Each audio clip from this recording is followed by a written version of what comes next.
많고 많은 사람 중에 본향으로 갈 나이에 하나님께서 선택하시고 불러주셔서 하나님을 만나 예배드릴 수 있음을 감사드립니다. 아멘. 평생 살아오면서 이웃의 사랑을 베풀지 못하고 알게 모르게 지은 모든 죄를 용서해 주시고 아멘. 하나님께 온 마음을 다해 예배드리게 해주시길 기도드립니다. 아멘. 권리교회와 저희를 위해 늘 애쓰시는 목사님 건강하게 하시고 아멘. 교우들을 위해 기도하시는 모든 기도대로 교우들 건강하게 하시고 모든 일이 다 잘되게 해주시길 예수님 이름으로 기도드립니다. 아멘.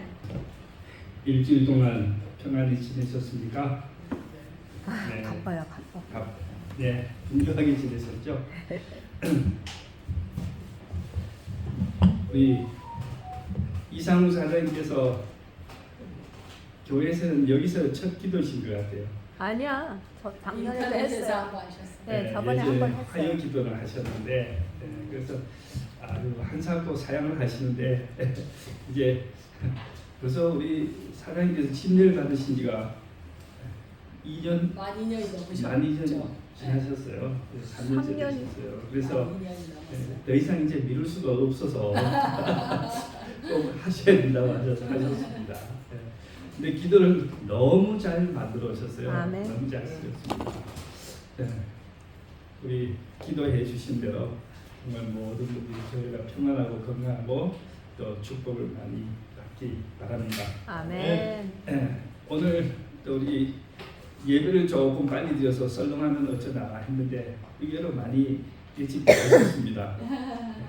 일찍 오니까 좋으시죠? 예스. 네, 일찍 오니까 좋으시죠. 우리 유효스 이모님도 뒤에 오셨는데요. 아멘. 웰컴. 좋아요. 깜깜한 밤중에는 좀 교육기가 주저가 되는데 조금 밝게 오니까 좋습니다.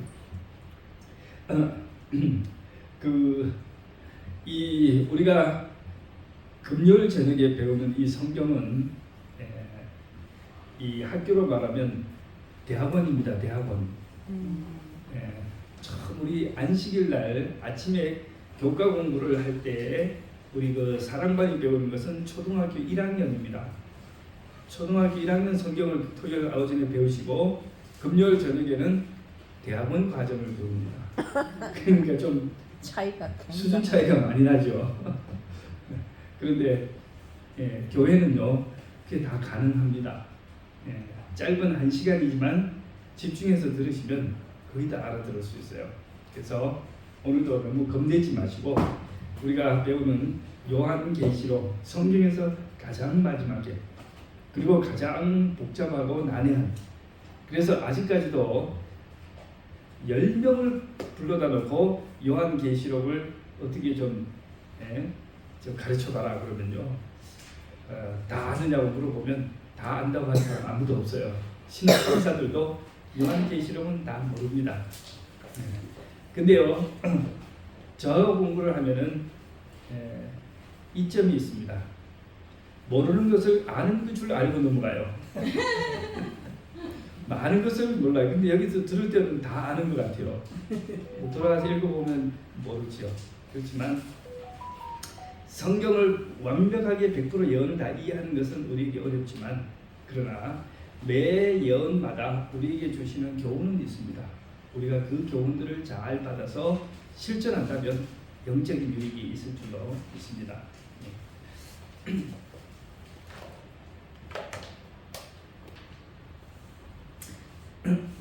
요한계시록 11장을 우리가 보시기 전에 복습을 잠깐 하고 우리가 진행을 하겠습니다. 보기만 해도 머리가 아프시죠? 자, 요한계시록에는 제가 그때 7 교회가 나오고 뭐 7 임이 나오고 7 나팔이 나오고 7 재앙이 나오고 이렇게 착착착 나오는데 자, 이것을 어떻게 우리가 해석한다고 했어요?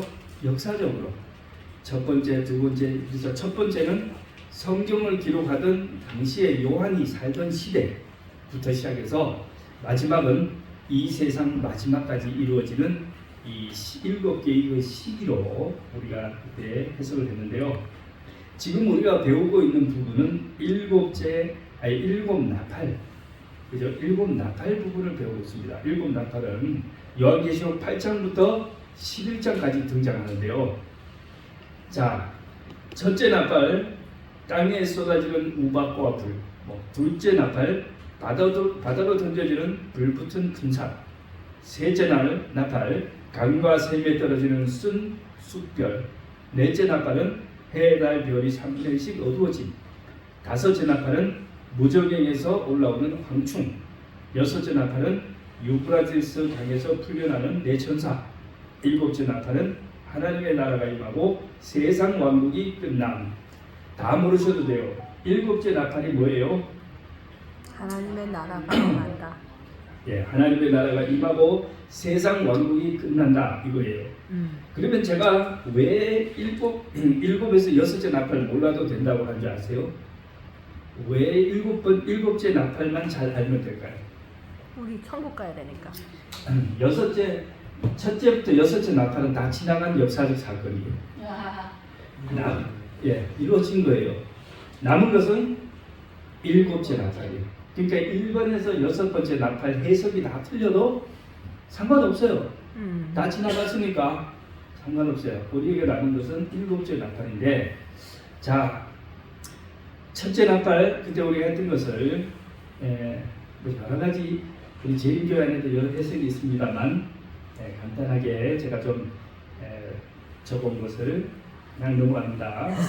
자, 첫째 나팔은 성이 70년 로마에 의한 예루살렘 멸망이다. 그렇습니다. 둘째 나팔은 로마 제국이 붕괴한 것이다. 세 번째 나팔은 기독교 신앙이 변질되고 타락해서 천주교, 이교가 만들어지는 것을 말합니다. 네 번째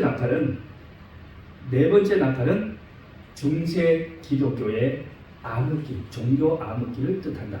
말하자면 천주교가 온 세상을 다 지배하면서 무수히 많은 사람들을 비성경적 교리로 가르치고, 그 다음에 반대하는 사람은 이단이라고 해서 많은 사람을 죽였습니다. 그 다음에 다섯째 나팔은 뭐냐?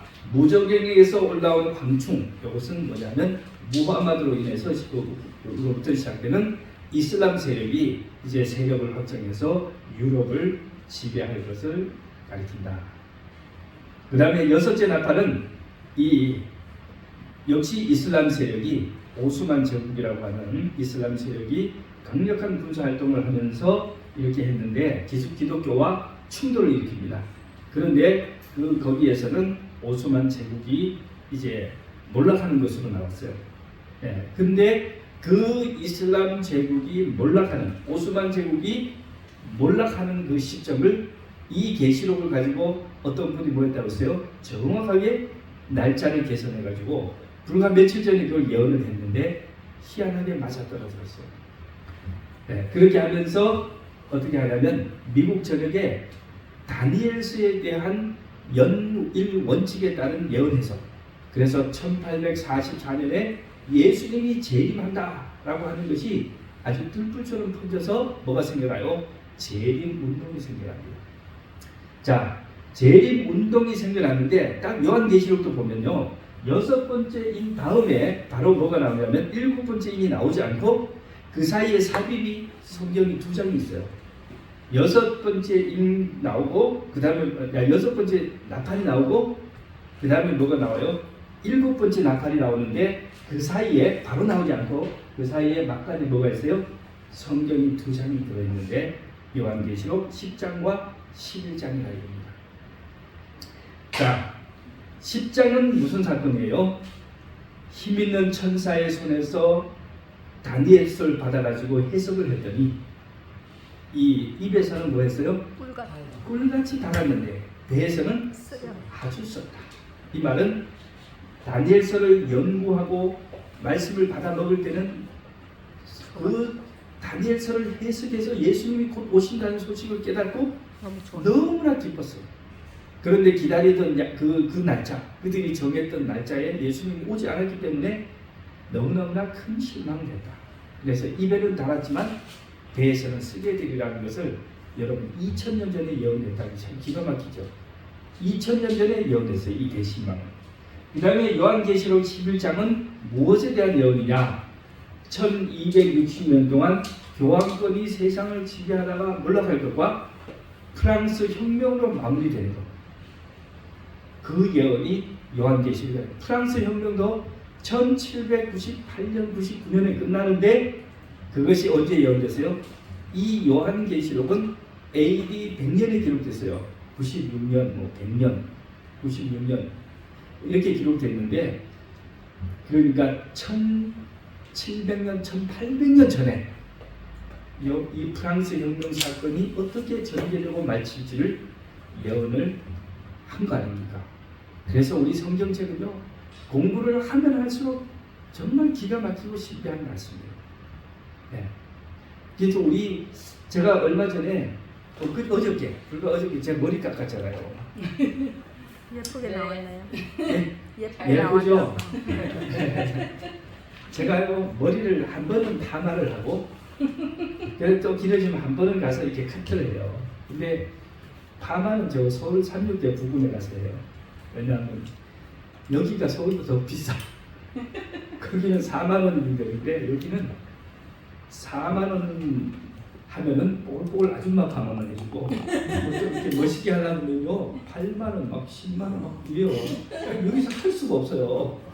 그래서 이제 서울에 가서 파마를 뽀글뽀글 하고 한참 길어지면은 카트를 이제 여기 와서 한 번 해요. 그래서 이제 어저께 갔더니 이발소는 다 닫았고 미용실도 뭐 이렇게 막 닫았는데 이제 한 미용실이 있어 제가 가는 데가 있어요. 몇 번 갔던 데가 갔는데 그 사람은 뭐냐 하면은 그 원장님은 순복음교회 이 순복음교회를 독실하게 다니는 분이에요. 그래서 이제 저는 안시우교 목사라고 하고 그래서 이제 한 2번, 3번 이제 만나서 머리를 하면서 이제 얘기를 좀 했는데 이제 어제는 뭔 얘기를 하냐면 안식일 교회도 그 신약 성경을 보느냐고 그랬어요. 그래서 신약성 열심히 본다고 그랬더니 아니 신약성 보면 그러면 방언을 하냐고 그래요. 방언을. 아버지는 방언을 못 한다고 그랬더니 아니 신약 성경을 보는데 어떻게 방언을 못 하냐고. 영어, 중국어 해나게 주겠어. 영어, 중국어 다 하잖아. 그러니까요. 그래서 아유 나는 방언의 은사를 못 받았다고. 못 받았다고.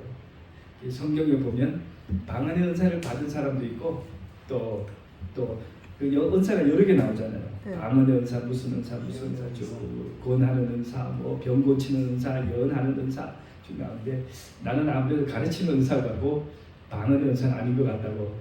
그랬더니 이제 이분도 좀 놀랐죠. 자기들 생각은 다 봤는데. 다 방언을 해야 된다고 생각했는데 어쨌든 이제 그렇게 했는데 우리 재림교회는 그래서 이제 그분이 뭐라 하냐면 자기 교회 장로님 한 분이 원래는 장로교회 다닌 분인데 자기 교회로 왔다는 거예요. 그래서 장로교회에서 그러면 개종을 왜 했느냐 그랬더니 장로교회는 너무나 그 말씀 중심이어가지고 너무나 말씀 중이어가지고 너무 딱딱하고 몸이 건조해가지고 재미가 없어서 근데 순복음교회 왔더니 막 노래 부르고 뛰고 부르고 소리 지르고 방언하고 막 뒤집어지고 하니까 감동 받아가지고 그래가지고 여기 교회 와서 성령을 받았다는 거예요. 그래 지금 정신 없대요. 막 그래서 아유 잘하셨네요 제가 그랬어요. 우리 안식일교회는 장로교회보다도 더 말씀 중심이라고. 우리는 장로교회를 볼 때 너무 방방 뜨고 너무 저거 한다고 우리는 정말 조용하고 경건하게 한다고 그랬더니 이분이 아주 소스라치게 놀라는 거예요. 이 우리 재림교회는 여러분 보시면 방언도 안 하고 또 막 기도해가지고 병자가 막 벌떡벌떡 일어난다고 순복음교인 조용교 목사님처럼 그렇게 말하는 사람도 없어요. 그런데도 이 교회가 되는 거 보면 희한하죠. 우리 재림교회가 이것도 없고 저것도 없는데 그래도 이 재림교회가 지금까지 참 모든 도시마다 자리를 지키고 있는 것은 바로 이 예언에 대한 예언에 대한 깊은 말씀의 이해 때문입니다. 네. 그래서 제가 보니까요, 이 교회도 재림교회 이 선교를 이렇게 보면은 이게 사람의 성향 같아요. 사람의 성향 같은데 성향. 그 성격, 기질 어느 도시를 가든지 우리 재림교회, 안식일교회들은 꼭 있어요. 그 재림교회들은 어떤 사람이 되냐?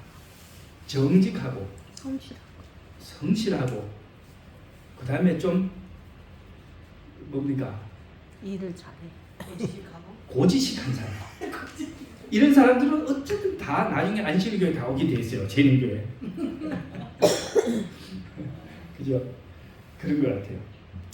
자, 그래서 우리가 요한계시록 10장, 11장을 막간을 삽입을 공부를 하고 어디로 넘어가야 되냐면 일곱째 나팔로 가는데 오늘은 우리가 11장입니다.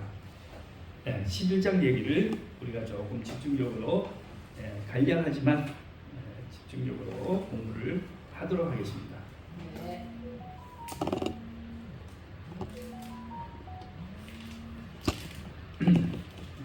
자, 또 그가 내게 지팡이 같은 갈대 하나를 주며 말하였다. 일어나 하나님의 성전과 제단과 그 안에서 예배하는 자들을 측량하되 성전 바깥 마당은 내버려두고 측량하지 마라. 자, 지팡이 같은 갈대 하나를 주며 이제 측량을 하라고 하는데 여러분 측량 아시죠? 지금 우리 교회가 뭘 하려고 해요? 측량을 하려고 그러죠. 근데 성전 안 하고 우리가 성전 마당을 지금 뭐 하려고 해요? 측량을 하려고 하잖아요. 네. 지금 마당을 이제 사가지고 지목 변경을 하고 마당은 내버려 두려네. 성전 바깥 마당은 내버려두고 측량하지 마라 그랬어요. 그러면은 우리 직원한테 제가 이걸 읽고 측량하지 맙시다 그러면 아멘 해야 되죠. 네, 요한계시록은 우리가 이 상징들을 이해를 해야 됩니다. 그죠? 자, 예전에는 이제 요즘 같은 줄자가 없었기 때문에 아마 지팡이나 막대기나 그죠? 여기 뭐 지팡이 같은 갈대를 주면서 뭐였어요? 계시 가운데 하나님이 요한에게 일어나 하나님의 성전 제단과 그 안에 예배하는 자들을 측량하라. 그 하나님의 백성들을 뭐 하라는 거예요? 하나님의 백성들을 이렇게 저거 하라는 거예요. 숫자를 세고 그 다음에 그죠? 그들의 영적인 상태를 심판하라. 이렇게 이해하면 되겠습니다. 그런데 성전 바깥 마당은 내버려두고 뭐 하지 마라? 측량하지 마라. 성전이 이렇게 생겼는데요. 자, 이제 성전 안에는 성소와 지성소가 있고 바깥에 여기는 뭡니까? 마당이겠죠. 근데 마당이 이렇게 돼 있어요. 남자들의 마당이 있고 그 다음에 또 여자들의 뜰이 있고 그 다음에 그 바깥에는 누가 오시냐면 이방인의 뜰이 있어요. 그러니까 이제 아마 이 이방인 바깥 마당은 측량하지 말고 뭐 이렇게 이런 얘기인데, 자 여기 이런 그것이 이방인들에게 주어졌고 그들이 42달 동안 그 거룩한 성읍을 짓밟을 것이기 때문이다. 자 이게요, 성전은 굉장히 거룩한 곳입니다. 성전은 굉장히 거룩하기 때문에 아무나 들어올 수가 없어요. 그래서 아까 말씀드린 것처럼 성전 안에는 오직 제사장만 들어가고 바깥 마당에 남자들이 들어올 수 있는 곳에는 남자들만, 그 다음에는 또 누구요? 여자들만 들어오고, 그 다음에 바깥에 이방인인데 이방인이 성전 안으로, 마당 안으로, 성전 안으로 들어오면 어떻게 될까요? 네, 바로 끌어내서 죽였습니다. 왜? 그 사람들 생각할 때 여기는 거룩한 곳이기 때문에 이방인들은 들어올 수 없어요. 근데 이방인이 왜 더럽습니까? 할례를 안 했어? 예. 할례를 안 했어? 예, 이방인들은 첫째 할례를 안 받았어요. 옛날에, 요즘도 저 아랍 가문 사람들이 할례를 한대요. 요즘 말로 하면 포경수술이에요. 남자들 포경수술. 그때 옛날부터 할례를 받으라고 해서 포경수술을 다 했어요. 근데 지금은 포경수술이 그죠, 마취를 하고 깨끗하게 하니까 괜찮지만 과거에는 지금처럼 잘된 수술 도구도 없고, 그죠, 이 마취도 없고, 그 다음에 또 뭐도 없어요. 이 살균제라든지 소독이라는 이런 게 없어요. 아주 야만적으로 했겠죠. 고통스럽게. 왜냐면 목사님 8일 날에 하기 때문에 예. 그때는 혈속한 그 수치가 110이 된대요. 예. 그러니까 하나님께서 그 은혜로 주신 그 날이기 때문에 그 사람들은 할 때에 고통이나 이런 게 없는 거예요. 어린아이 8일 때니까요. 예. 그래서 이스라엘 사람들은 집사님 말씀을 생후 8일에 해서 좀 애가 뭐 아무것도 모를 때 했겠지만 이방인들은 그저 이거 하기가 참 어렵습니다. 성인. 예, 성인이 돼가지고 그래서 이방인들은 할례를 하지 않았고 당연히 그다음에 그래서 이스라엘 백성들은 이 할례를 받지 않은 사람을 굉장히 더럽게 여겼어요. 아니 접촉도 안 했어요. 그다음에 또 이방인들이 뭡니까? 이렇게 부정한 음식을 먹잖아요. 뭐 돼지도 먹고 뭐도 먹고 하는데 유대인들은 그거를 접촉하는 자체를 아주 더럽게 여겼습니다. 그래서 이방인은 같이 뭐 하지 않았어요? 접촉을 하지 않았어요. 거리를 유지하고 같이 이렇게 앉아서 밥을 먹으면 큰일 납니다. 그죠? 그렇게 더럽게 생각했는데 이 이방인들이 성전에 와서 뭐 하는 거예요? 여기 보면 42달 동안 그 거룩한 성읍을 짓밟을 것이다 이렇게 했는데 이 42달 이 며칠이에요? 1260. 42달이 1260, 30일씩 계산하면 1260일이에요. 근데 우리가 다니엘서 할 때 했죠. 성경 예언에서 하루는 1년. 1년이라고. 그러니까 1261이라고 한 말은 1260년이에요. 1260년 동안 이방인들이 와서 성전을 짓밟히고 더럽히겠다. 이 얘기인데 이 기간은 우리가 그때 이미 다니엘서 다 배운 예언입니다. 여기에 나오는 성전이 지금 실제로 예루살렘에 있는 성전을 말하는가요? 아니죠. 이 성전은 하나님의 하늘에 있는 하나님의 성전을 말하는 것이고 사실은 우리 교회입니다. 하나님의 백성들, 하나님의 백성들인데요. 이들이 이방인들에 의하여 1260년 동안 뭐 하는 거예요? 신앙의 박해를 받고, 그죠? 죽임을 당하고 그런 일을 겪을 것을 예언했다 이겁니다. 이 기간이 언제 시작돼요? 제가 여러분들 예전에 지난번에 배웠던 예언을 가지고 왔습니다. 538년에 뭐가 만들어지냐면 로마 교황, 천주교의 교황의 지상권이 그 전에 좀 전에 만들어졌지만 뭐냐면 반대 세력을 완전히 누르고 온 세계에서 교회의 우두머리로 선회가 538년. 그때부터 1260년이 지나니까 어디 끝나요? 1798년에 끝납니다. 그러면 이 1798년, 1260년이라고 하는 이 기간에 대한 예언이 어디 있어요? 오늘 요한계시록 11장에 나오는 겁니다. 근데 이 기간 동안 자 뭐였어요? 이 이방인들이 와서 하나님을 모르는 사람들이 와서 하나님의 성전을 짓밟고 하나님의 백성들을 성소를 유린하고 하나님의 백성들을 박해하는데 그때에 박해를 당하는 이 대상이 누구냐? 그들은 이 땅에 주님 앞에 서 있는 두 올리브 나무며 두 촛대라. 그래서요 하나님의 두 증인이라고 여기 하나님의 두 증인이라는 말을 제가 있어요? 나의 두 증인. 3절 내가 나의 두 증인에게 권세를 주겠으며 그들은 굵은 베옷을 입고 나오죠. 1261 다른 말로 1260년 동안 예언을 해요. 왜? 박해받고 죽임당하니까 베옷을 입고. 그런데 그들은 누구냐? 이 땅에 주님 앞에 서 있는 두 올리브 나무며 두 촛대다. 해석이 더 어려워요. 그죠? 만일 누구든지 그들을 해하려 하면 불이 그들의 입에서 나와서 그들의 원수들을 삼켜버릴 것이며 누구든지 그들을 해하려 하면 반드시 이같이 죽임을 당할 것이다. 자, 이 두 선지자가 하나님의 증인들이 와가지고 뭐예요? 1260년 동안 예언을 하면서 온갖 박해를 다 받는데 그들이 그냥 박해를 당하고 있는 게 아니고 뭐예요? 그들을 정말로 해하려고 하면 불이 내려와가지고 세상을 살을 정도로 이게 여러분 이 이야기가 구약 성경에 어디 나와요? 그죠? 엘리야에게 나오잖아요. 엘리야를 사람들이 그죠?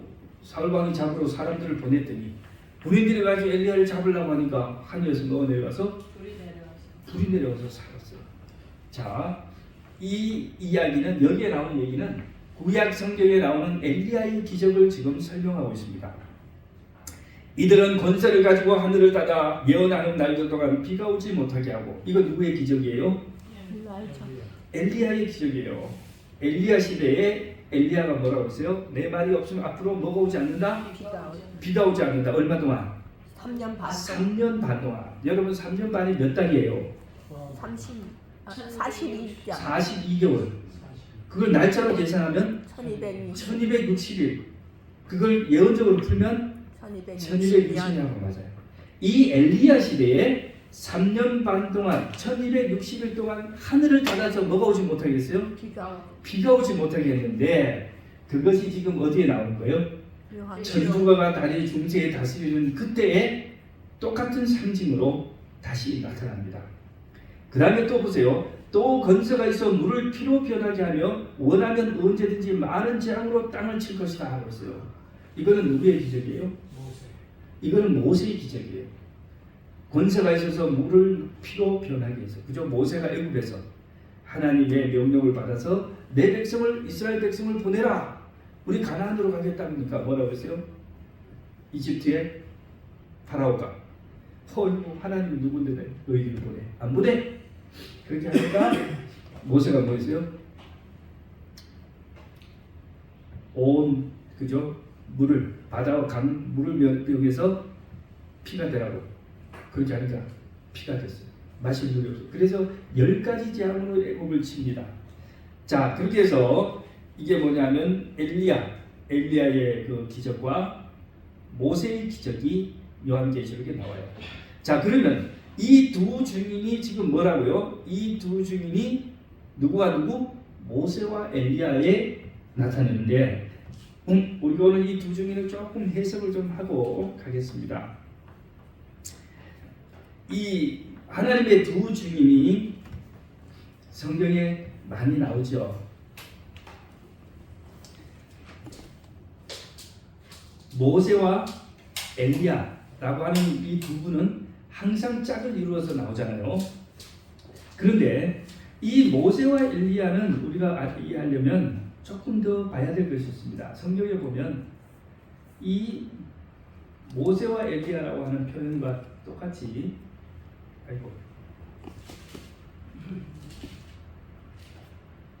똑같이 나오는 표현들을 제가 여기다 모아놨습니다. 여기 있습니다.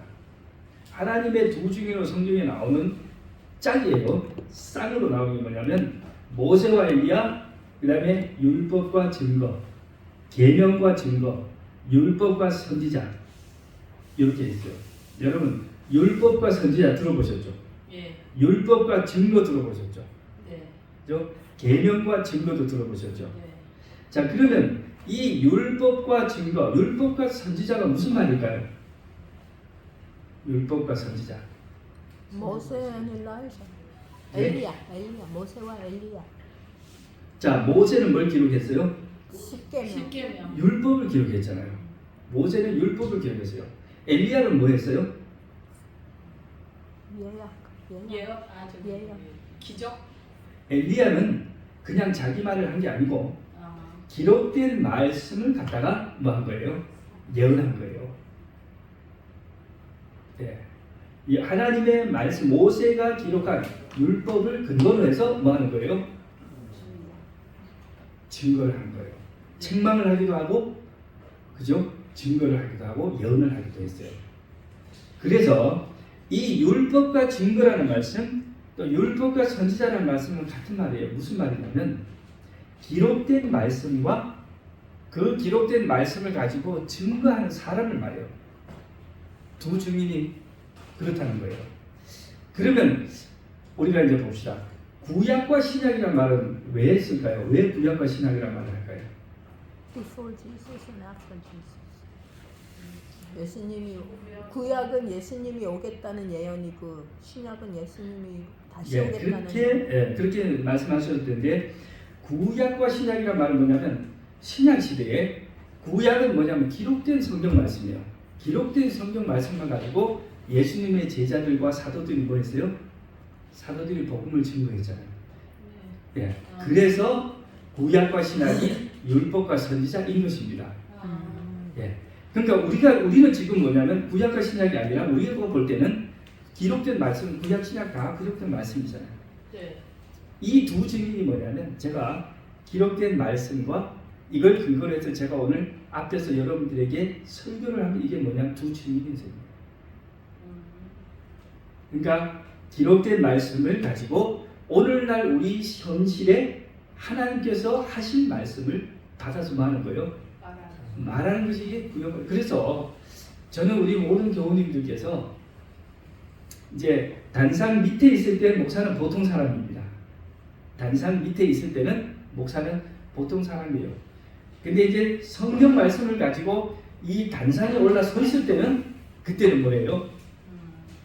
하나님을 대신하는 선지자가 되는 겁니다.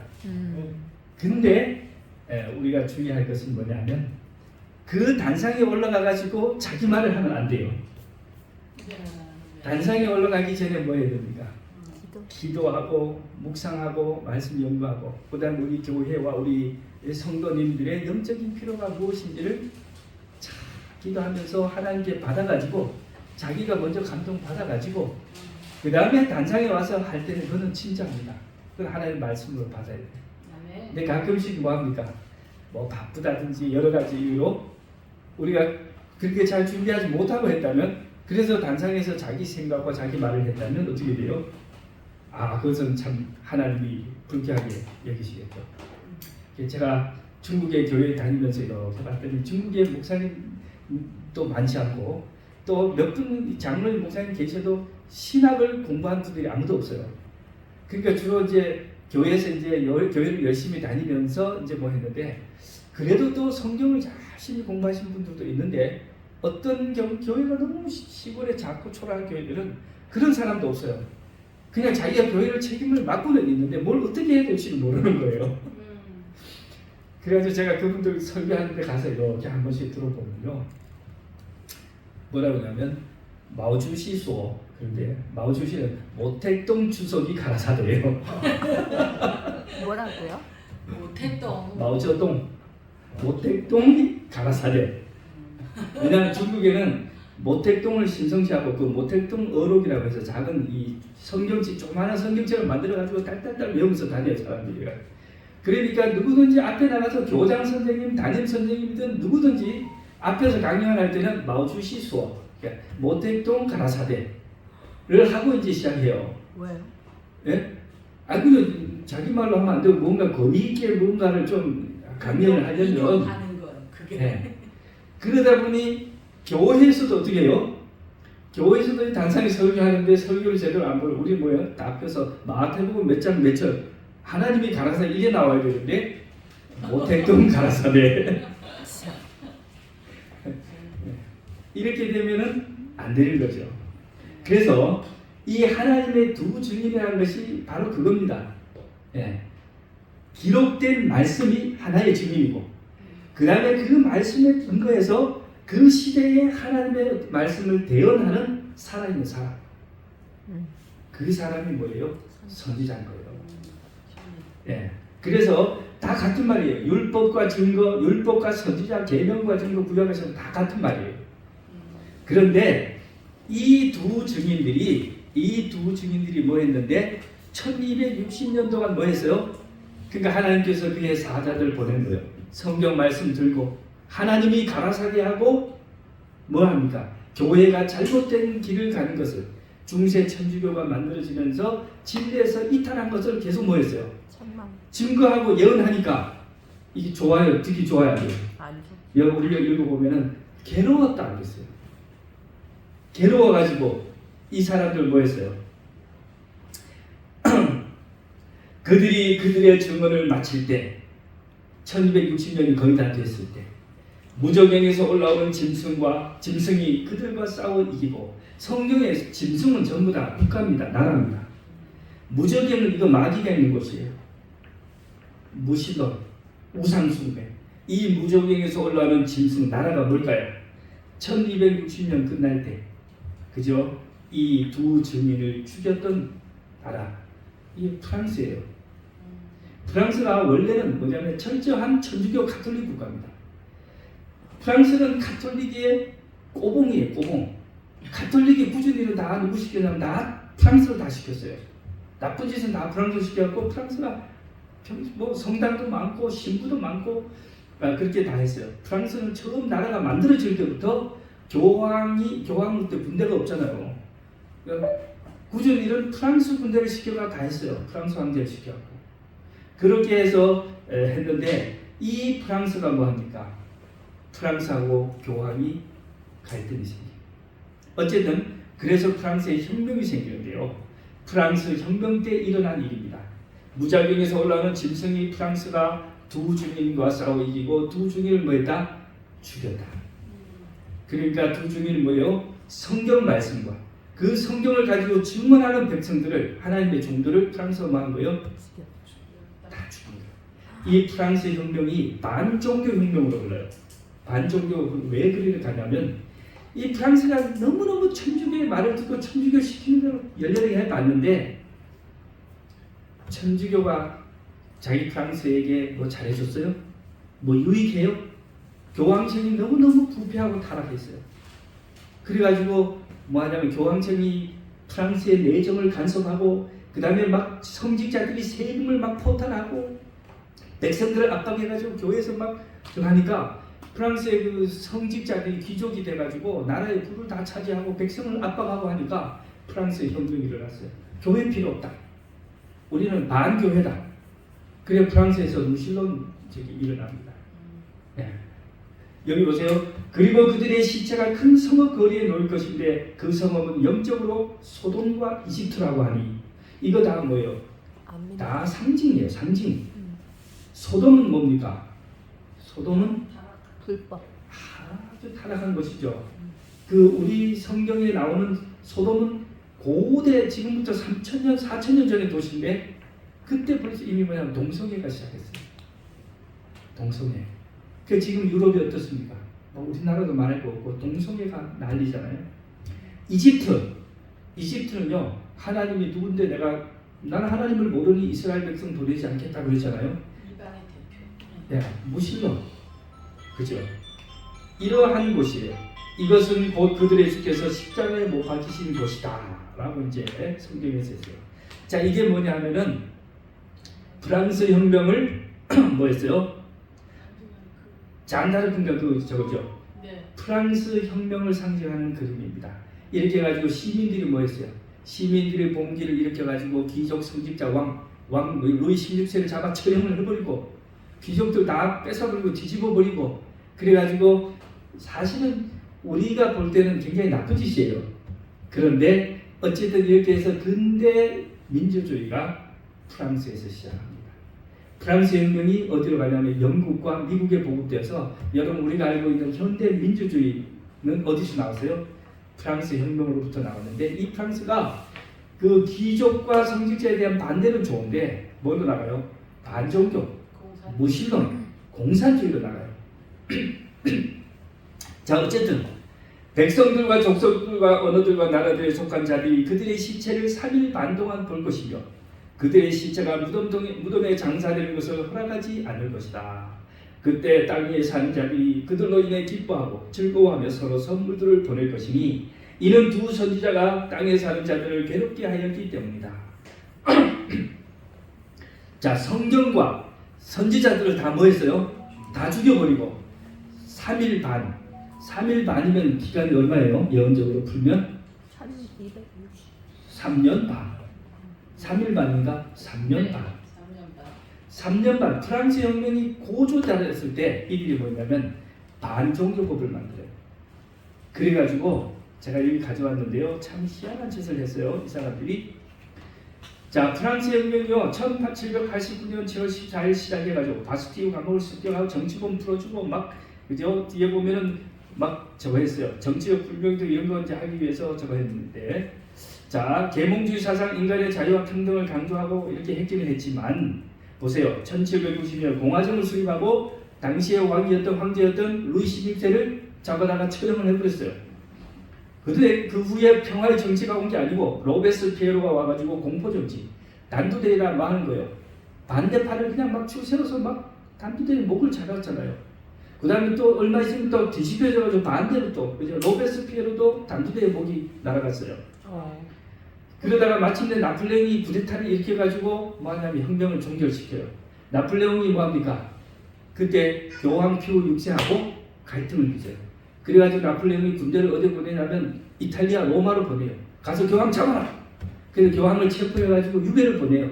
그 이듬해 유배지에서 교황이 죽어버려요.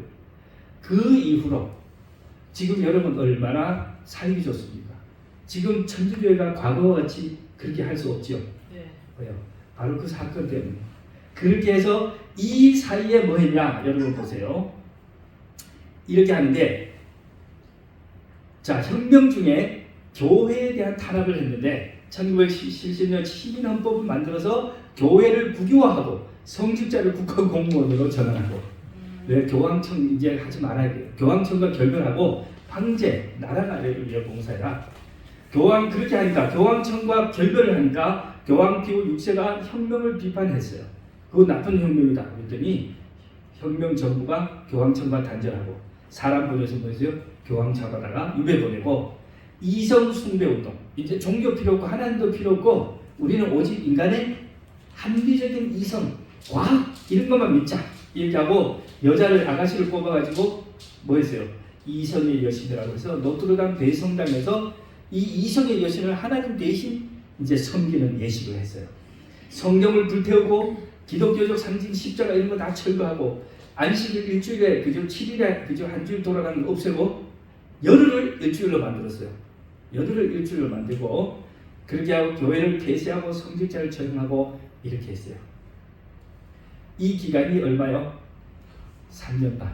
그렇게 했더니 나라를 걷잡을 수 없는 혼란과 폭력과 막 도저히 나라를 걷잡을 수 없어서 3년 반 후에 다시 뭐 했어요? 성경과 교회를 다시 회복하고 그렇게 했어요. 그래가지고 이제 혁명이 끝났는데요. 자, 성경에는 3일 반 후에 두 증인이 뭐 했다가 1260일의 예언이 끝날 즈음에 죽임을 당했다가 그 다음에 뭐 한다는 거예요? 3년 반 동안 시체가 거리에 있다가 3일 반 후에 하나님으로부터 생기가 나와서 들어와서 두 증인이 다시 일어서서 하늘로 승천한다 이렇게 되어 있는데 그것은 뭐냐면 이 두 증인이 뭐예요? 성경과 저것이 다시 회복된 다음에 뭐가 만들어지냐면 저게 만들어집니다. 성서공회가 만들어집니다. 성경이 읽는 게 얼마나 중요한지 깨달았어요. 엄청난 대가를 지불한 다음에 인간은 성경 없이 살 수 없다. 그렇게 해서 성서공회가 만들어지고요. 처음에는 이제 2만 부를 만들고 그 다음에 1850년까지 2천만 부를 만들고 그 다음에 1900년까지 5천만 부 이상 만들고 그 다음에 지금 여기 통계는 1900년까지 가져왔는데요. 지금까지 통계를 하면 성경책은 너무너무 많이 만들어지고 너무너무 많이 읽혔어요. 예. 자, 그러면 오늘은 일단 시간이 많이 가서 여기까지 하겠습니다. 이 요한계시록 11장은 6째 인과 7째 인 사이에 그죠? 사륙되는 장면으로 먼저 미국에서 재림 운동이 시작되어서 실망하고 뭐가 시작되냐면 제7일 안식일 예수 재림교회가 시작되는 거예요. 그 다음에 또 뭐예요? 프랑스 혁명을 통해서 3년 반 동안 성경이 금지되었다가 다시 회복되는 것을 말해줬습니다. 이제 여러분 이러한 박해와 공포의 정치는 다 지나가고 이제 우리에게는 신앙적인 자유, 선교의 자유가 주어졌습니다. 근데 여러분 선교의 자유가 지금 다 주어진 게 아니에요. 오늘도 제가 참 좋지 않은 소식을 들었는데 삼육대학에 갔더니 우리가 중국 유학생 유치를 많이 했거든요. 열심히 이제 하고 중국 유학생이 많이 와 있는데 중국 국가에서 교육부에서 한국 대학 그 저기 인증 명단에서 몇 대학을 뺐는데 삼육대학 이름을 빼버렸어요. 이 말은 뭐냐면 삼육대학 이름을 빼면 삼육대학 졸업장을 중국에 가서 인정을 받지 못할 거예요. 석사든 박사든 인정을 못 받고 그럼 교수도 못 되고 대학원도 못 가고 하니까 삼육대학에 올 중국 사람이 없어질 거 아니에요. 원래 우리의 계획은 중국에서 선교를 하면 위험하니까 중국 학생들을 한국에 데려와서 안전하게 여기서 선교하겠다는 것이 우리 계획이었는데 중국 교육부에서 그거를 막은 거예요. 그러니까 지금 또 이제 어떻게 해야 될지 또 모르겠어요.